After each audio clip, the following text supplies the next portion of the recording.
Spain is a dream destination, rich culture, beautiful landscapes, and cities that seem to glow at sunset. But not everything here is worth your precious vacation time, or your money.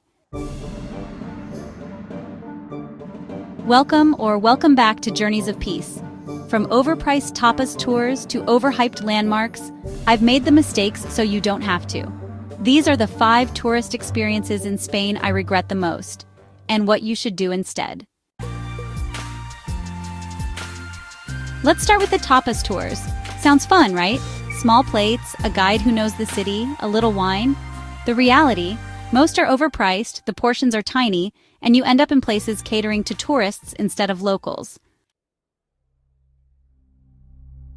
You can have a far better night by hopping between neighborhood bars on your own.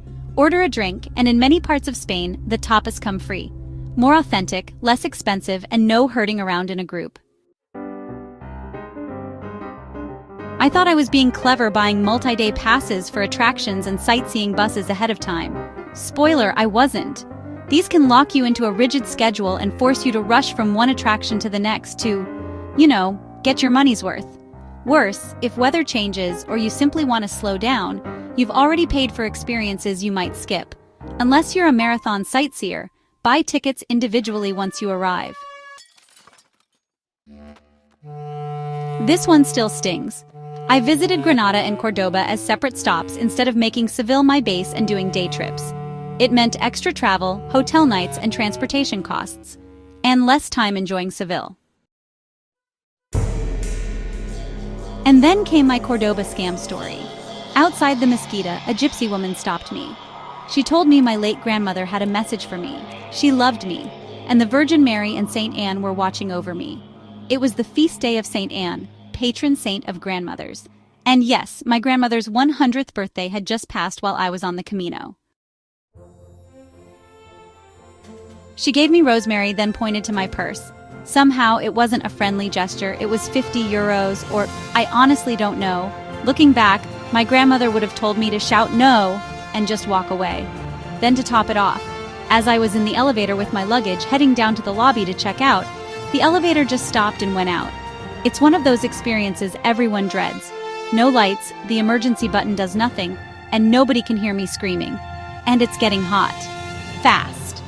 I call the front desk from my phone and they offer me a drink before I leave.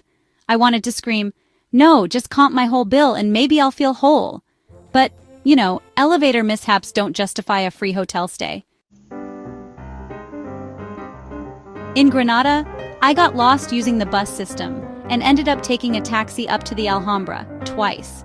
I even lost my palace ticket, which meant I couldn't see the most famous part. 2 incredible cities, made far less enjoyable by bad planning. I loved La Rambla 24 years ago.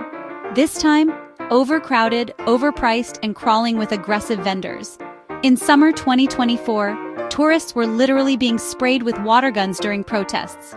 The Gothic quarter nearby is still worth exploring, but the magic of La Rambla feels long gone. If you want Barcelona charm, wander into the side streets and plazas instead. Now, I'm torn on this one. Many say the Sagrada Familia isn't worth the long lines or high prices, and I get it. But for me, it was personal. I'd last seen it 24 years ago and wanted to witness the progress. That nostalgia made it worth it for me. But unless you're Gaudi obsessed, you might want to admire it from the outside. My overpriced indulgence of paella and sangria did allow me to witness something spectacular. A dine and dash right beside the great church. However, my tips to the staff allowed them to bring one of them back. It wasn't as exciting as one in, I think, New York or Chicago might be with the cops showing up. Still, I don't think thievery in the shadow of a basilica is great karma. Tomatina and Bunol? Yes, it's iconic, but also hot, chaotic, and expensive once you factor in travel and accommodation.